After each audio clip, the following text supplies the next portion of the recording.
Houve um evento apocalíptico que abalou a humanidade, ocorrido há cerca de 74 mil anos no território atual da Indonésia. Tratou-se de uma erupção monumental de um vulcão superpoderoso no Monte Toba, que se destacou como a maior erupção de toda a Terra nos últimos 2 milhões de anos. Nem mesmo a trágica destruição de Pompeia, quando o vulcão Vesúvio engoliu a cidade inteira, pode ser comparada em magnitude a esse evento do Monte Toba. Naquela época, a humanidade esteve perigosamente próxima da extinção e o verdadeiro problema não residia no vulcão em si, mas sim nas consequências avassaladoras que se seguiram. Estudos sugerem que entre 3 mil e 10 mil pessoas conseguiram sobreviver ao período pós-erupção. Durante o desastre, foram liberadas milhões de toneladas de cinzas vulcânicas e fuligem, formando uma nuvem que se espalhou pelos céus, bloqueando a luz do sol na Índia, na Indonésia e sobre o Oceano Índico. Alguns cientistas afirmam que o mundo mergulhou em um inverno vulcânico que persistiu por várias décadas. Imagine por um momento olhar pela janela em um dia nublado. Você pode ver como as nuvens encobrem tudo, mas ainda permitem que a luz solar se infiltre. Contudo, durante aquele evento cataclísmico, a situação era muito pior.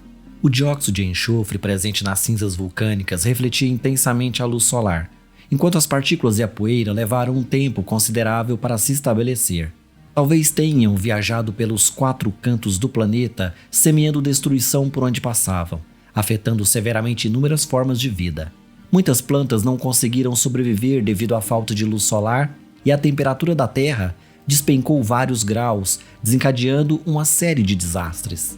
Embora nos tempos modernos, tais eventos não impactem tanto os moradores das nossas cidades, para a natureza, até mesmo pequenas mudanças podem acarretar consequências catastróficas.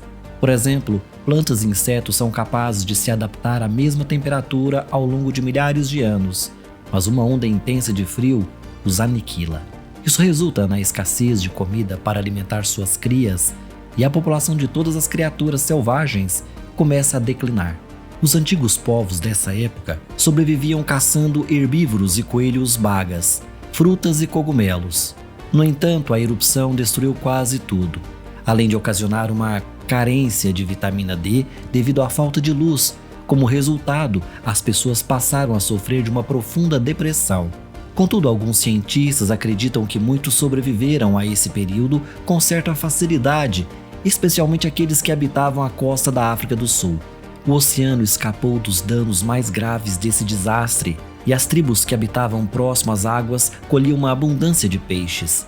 Ambas as versões ainda carecem de comprovação, enquanto os especialistas se esforçam para construir uma imagem precisa do desenvolvimento humano após esse apocalipse vulcânico. Cerca de 50 mil anos se passaram desde a erupção em Toba.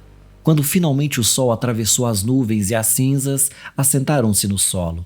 A natureza e as pessoas começaram a restaurar o equilíbrio que existia antes, mas os tempos quentes não retornaram rapidamente. A era de gelo já havia se iniciado, e esse problema foi muito mais severo, perdurando por milhares de anos. A diminuição da atividade solar e as mudanças na órbita do planeta resultaram em fortes quedas de temperatura. Um frio interminável envolveu praticamente todo o globo, forçando todas as formas de vida a migrar e lutar pela sobrevivência. Animais tão poderosos quanto os mamutes e tigres dentes de sabre sucumbiram à era do gelo. Mas o Homo sapiens conseguiu se adaptar às novas condições climáticas. As pessoas se abrigavam em cavernas, faziam fogueiras e aprimoravam suas habilidades de caça. Neste sentido, esse período tornou a humanidade mais resiliente e forte. Nos tempos modernos, essas condições climáticas extremas podem gerar problemas significativos para a economia global, criando crises financeiras em todo o planeta. O último período semelhante à Era do Gelo ocorreu no início do século XIX, quando o Monte Tombara, na Indonésia, entrou em erupção, lançando milhões de toneladas de pedras pumice, fuligem e cinzas vulcânicas aos céus. As pessoas que viviam em uma ilha vulcânica sofreram danos graves nos primeiros minutos. Entretanto, as consequências da erupção logo atingiram o mundo inteiro. As cinzas vulcânicas mais uma vez bloquearam a luz do sol, resultando em um dos anos mais frios da América do Norte e da Eurásia. O ano de 1816 é mais conhecido na história como o Ano Sem Verão. A nuvem de cinzas aumentou a umidade e baixou a temperatura em muitas regiões. Durante o verão de 1816 na Europa Central e Ocidental, bem como na América do Norte, um clima úmido e frio arrasou as colheitas. Os preços dos produtos subiram e os mais pobres perderam acesso aos alimentos. A logística e o transporte também sofreram impactos significativos. Naquela época, as pessoas utilizavam cavalos como meio de locomoção, mas devido ao alto preço da aveia, muitos não conseguiram mantê-los. Acredita-se que essas circunstâncias tenham inspirado a criar a primeira invenção da bicicleta do mundo.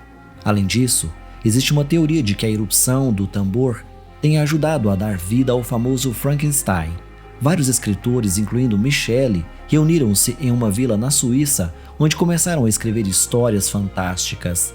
A atmosfera sombria e a chuva batendo nas janelas inspiraram Mary Shelley a criar a história do Dr. Frankenstein e sua criatura. Atualmente, o vulcão Tambor ainda está ativo, mas não há preocupação com seu despertar. Caso isso aconteça, estaremos preparados. Provavelmente enfrentaremos menos consequências, pois temos tecnologias avançadas, grandes estufas e incubadoras para o cultivo de vegetais e frutas. Claro, o inverno vulcânico poderá causar uma crise durante o ano todo, mas temos a capacidade de sobreviver facilmente. Na década de 1930, outro desastre ocorreu, mas dessa vez foi causado não apenas pela natureza, mas também pela ação humana.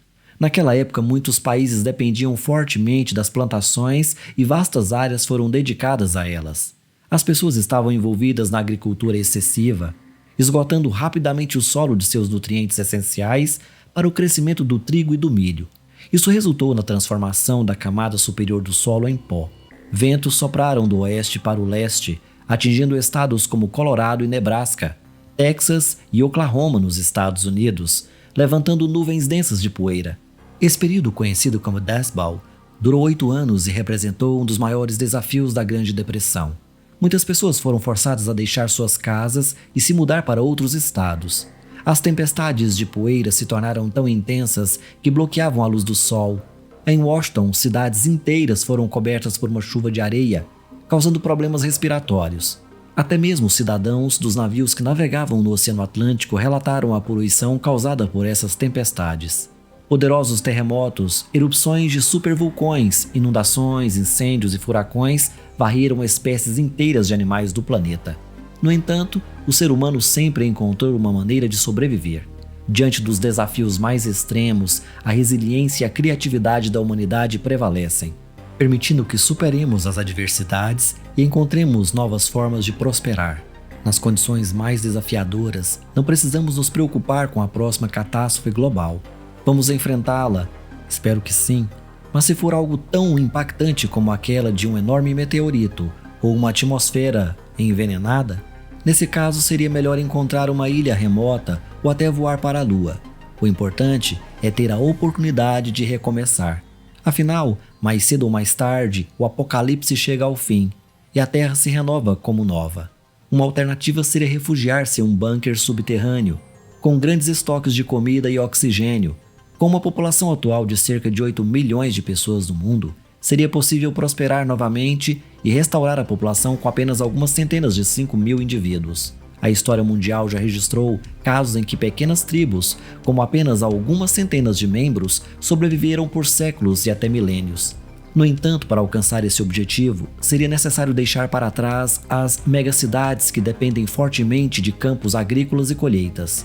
Durante uma catástrofe global, ninguém forneceria alimentos para as cidades e a fome levaria ao caos completo. Para estar seguro, seria preciso fugir e retornar às práticas de primeiros habitantes do período neolítico, cerca de 12 mil anos atrás, logo após o término da última era glacial. Naquela época, as pessoas viviam separadas em pequenas aldeias, com populações variando de algumas centenas a 1000 indivíduos, formando grandes famílias. Na verdade, não é uma opção ruim.